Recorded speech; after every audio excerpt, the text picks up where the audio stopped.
Salut les beautystas, c'est Caroline. Alors aujourd'hui je vous montre comment faire une coiffure années 40. Et oui, les années 40 reviennent à la mode.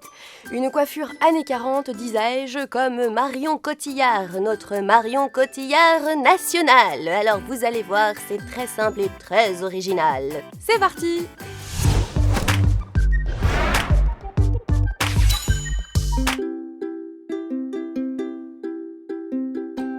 Pour réaliser cette coiffure, il faut 2 petits peignes comme ceci, un peigne normal, un peigne à queue, de la laque et éventuellement quelques pinces plates.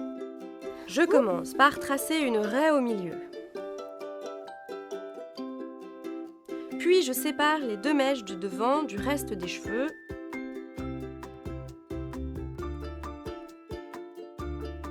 D'ailleurs, je vais les attacher, comme ça ils ne me gêneront pas.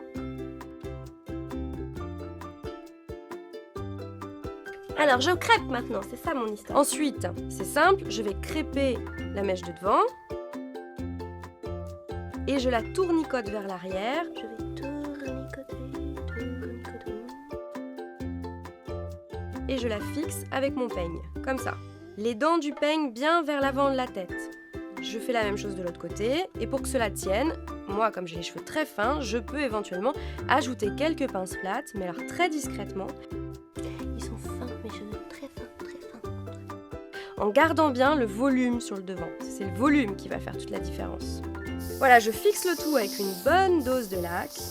Et c'est fini. Et voilà, je suis prête pour les Oscars. Mais je ne vous referai pas mon imitation de Marion Cotillard en train de mourir dans Batman. Pour ça, il suffit de revoir le tuto sur le tatouage de Scarlett Johansson.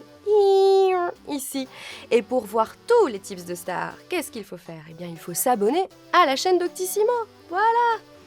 Bye bye, ciao ciao. Aujourd'hui, je voudrais vous montrer comment vous faire une coiffure années 40. Et oui, les années 40, on les oublie, mais c'était vachement bien les années 40.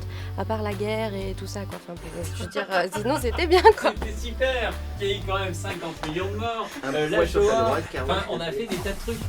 Voilà, on va dire après-guerre. Hein, après-guerre, c'est joyeux, la libération, tout ça. Mais ça revient à la mode. Bon.